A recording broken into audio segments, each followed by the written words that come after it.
It was a pre-harvest extravaganza more than an open house.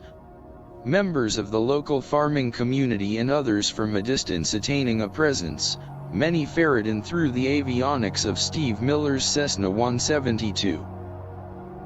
The Quantum staff of Kiowa service petitioned to participate, each employee assigned as a spokesman in some capacity. A capacious amount of comestibles, roast beef, ham, a diversity of condiments, soft drink refreshments, iced beer acquainting voluminous tubs, and a more potent variety of bottled ablation established in the employees' appurtenant, better known as the break room.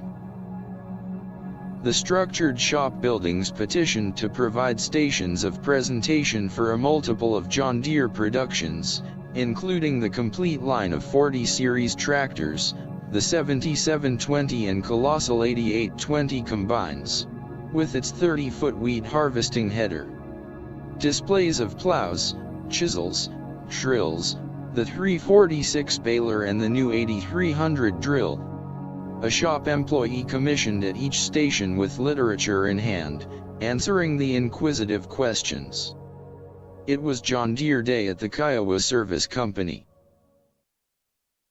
The distant rumbling of Mother Nature was perceived within the two metal-fabricated buildings, but with little fanfare or acknowledgement, the farming guest in attendance absorbed in the celebration of the gala event.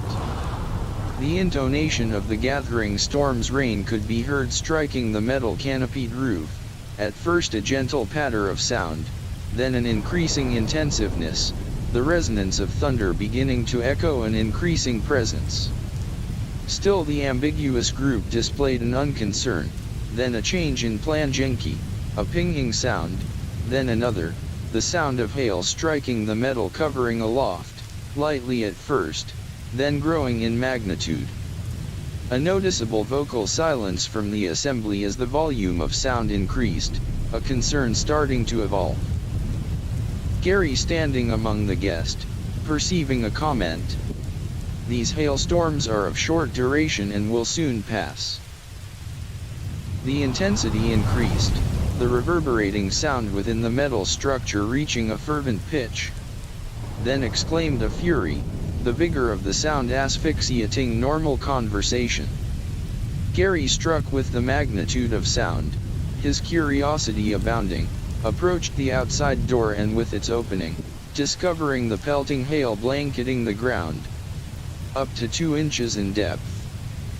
Then an eerie calming silence except for the rumble of the thunder as the waning storm continued its journey, another destination awaiting its destructive ambience.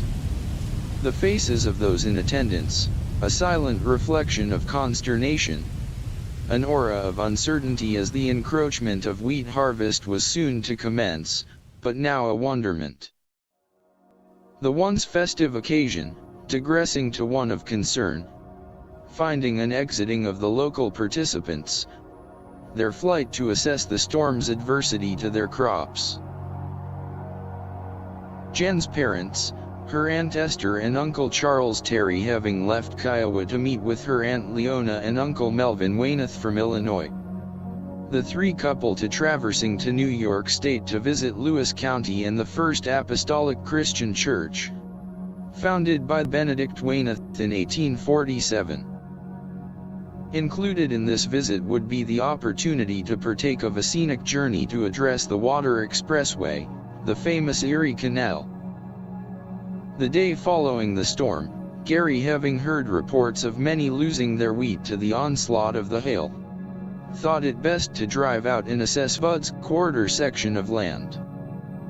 A concerned Gary and Jen with the children in tow driving the state line road approaching the Murrows farm. Bud having seeded a 120 acres in wheat in the old home place location. On their way, the family observing neighboring farms and the havoc inflicted on the already budding out wheat, giving testament to its devastation. Continuing on, a hope for supplication, but the view not promising. Stopping at the home place acreage, embarking from the car, finding a field of despair.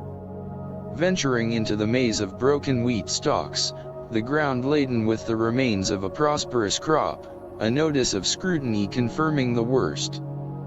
Gary ascertaining the path of the storm had discharged its remnant paralleling the state line, affecting an area 5 miles on either side of the boundary. The Murrow family wasn't alone with the storm's adversity, as Mother Nature plays no favorites. Later in the week, Jan's folks called to give notice they were on their way home, Jan informing them of the storm. Once home, Bud, like many others, wrote off his crop as a total loss, but with his crop insurance, it allowed some redemption, providing a start for next year's harvest.